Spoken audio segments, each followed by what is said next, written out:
And we're back. I have actually set up a timer this time, could you believe? I'm very bad at setting timers. I'm really sorry. Like, seriously. Now I have no idea how long the last episode was. I could have gave you a really long episode or a really short one. Well, I couldn't have gave you one too long because it would have been under 15 minutes. So, well, we'll just have to see. Anyway, not much has changed since last episode. Let's just focus on getting through the Road of Sacrifices. You've heard enough, like, I don't know, filler talk from me about my stupid uni life and whatnot, so let's go.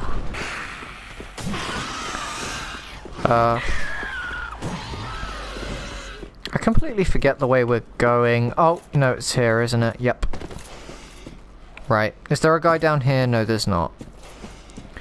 There is a guy across this bridge, and try jumping off. Oh. Oh, there is something... There is something here. Did he jump down after us? I think he might have jumped a bit too far. Okay, what are we seeing? Enemy ahead?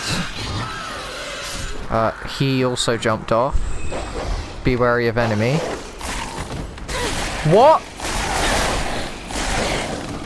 Okay, I didn't know dogs could do that. This isn't a normal dog. Oh yeah, he's like some sort of infested thing. Look at him. There was another one, but he might have jumped off too.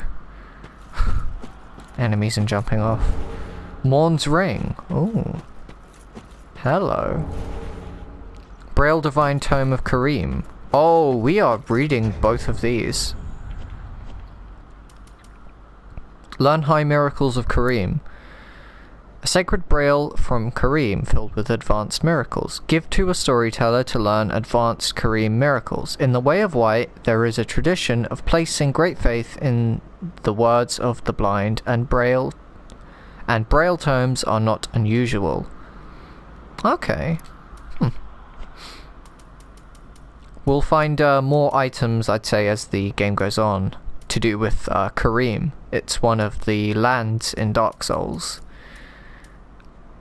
Kareem is actually my favourite land, just by all the item descriptions and the different armours that come from Kareem. They always look the coolest, in my opinion. We did pick up something else. Oh, yeah, a ring. Okay, what does this ring do? Okay. Morn's Ring. A malformed ring given to Knights of Kareem boosts miracles. Morn served the goddess Caitha and later became an apostle of the Archbishop. They laboured together to provide comfort to the suffering. Okay. So this ring is given to Knights of Kareem. And Morn, I assume, was someone of importance in Kareem. So, with the blue tearstone ring, I'm not sure if I read this description before, but if we read it quick, it also mentions the goddess Caitha.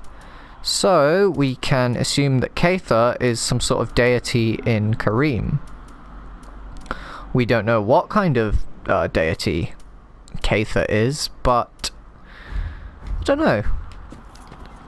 As we find more items to do with Kareem or, say, the goddess Caitha, we might find out more things. Oh.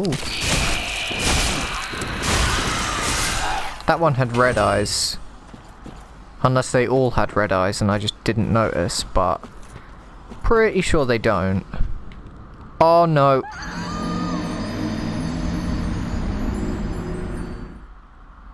Oh, I'm so dumb. So dumb.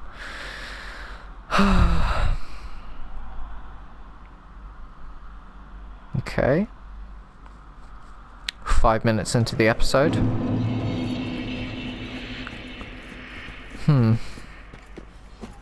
But yeah, one thing I've always enjoyed about Dark Souls was learning about the different lands and whatnot. Of course, we're currently in the... Oh.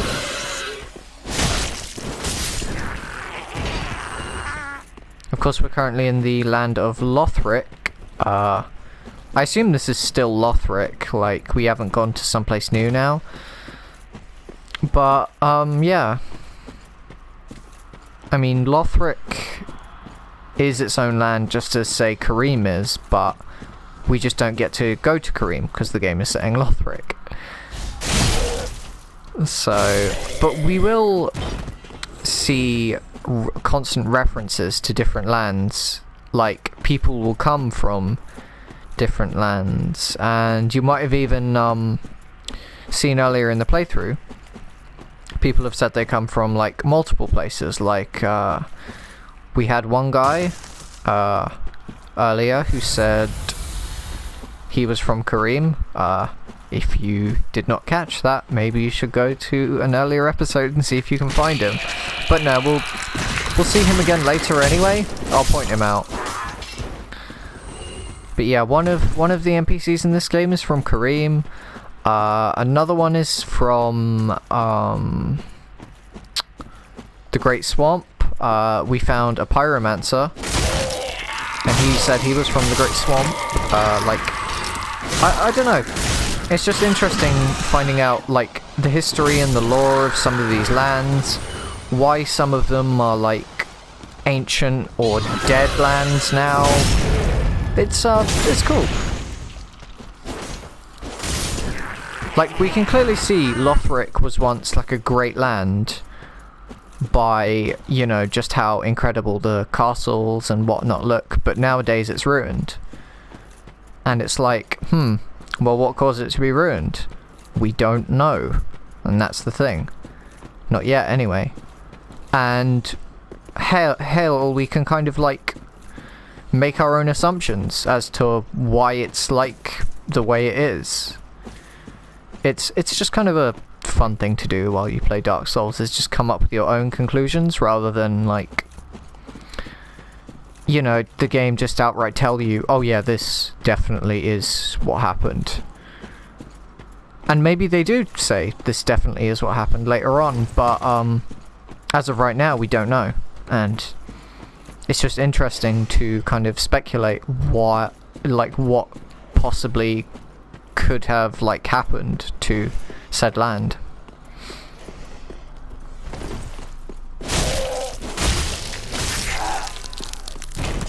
That enemy's alive, isn't it? Yep.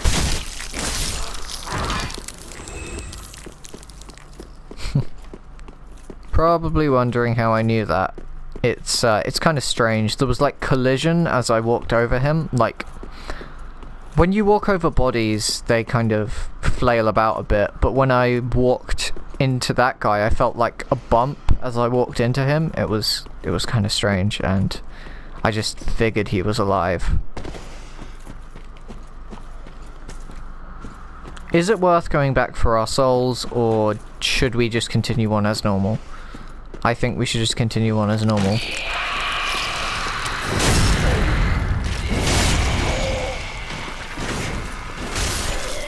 Okay. So...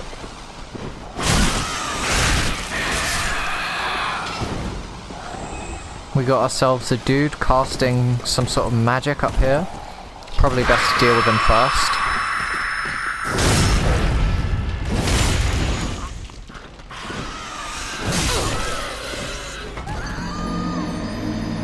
Great. Always falling.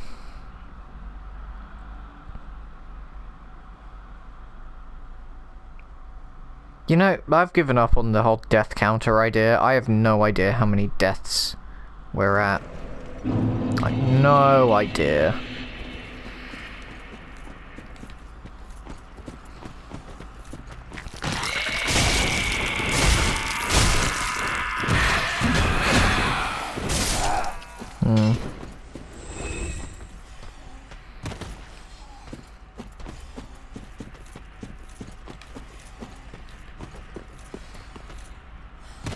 Okay.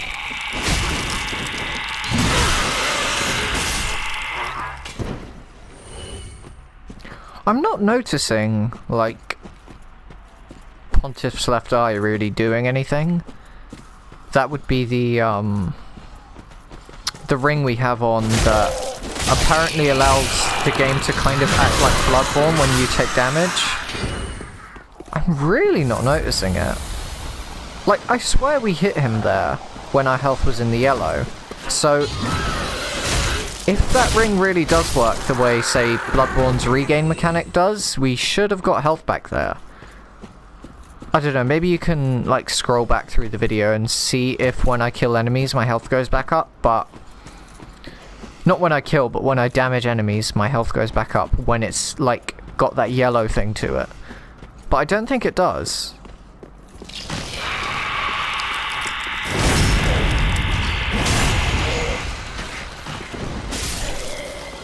Which is kind of strange, because that's what the item says it does, so...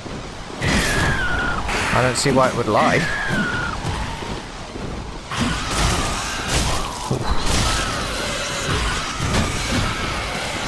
We're spending a lot of time in that pink mist, and I don't know what it will do to us, so...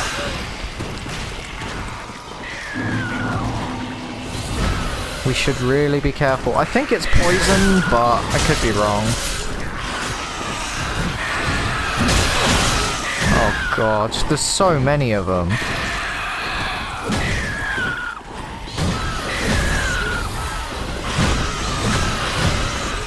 God, they're quite aggressive. Especially the guy with the red eyes seems to be a lot more aggressive. I say that, and then the other one comes in. Oh. Oh. We were not getting out of that.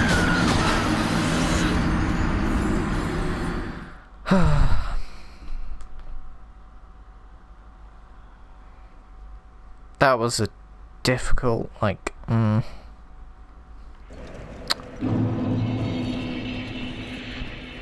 Okay, if we die one more time, I have a plan.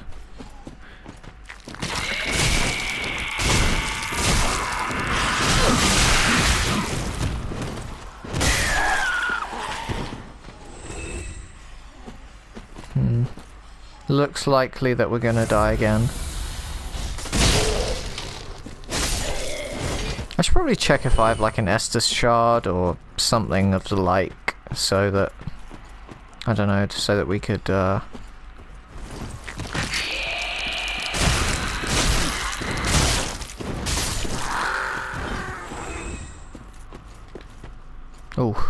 this isn't the way we wanted to go.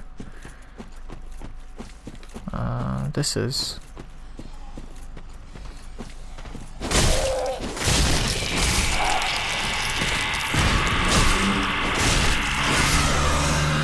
Okay. And this guy...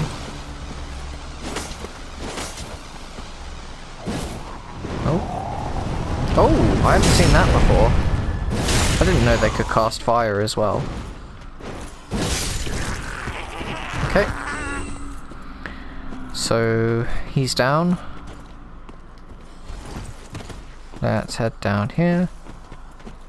Go around.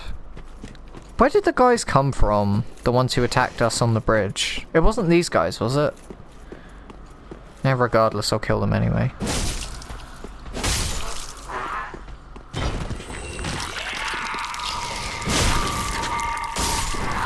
Okay. Let me check on the time. Okay. We'll end this episode here.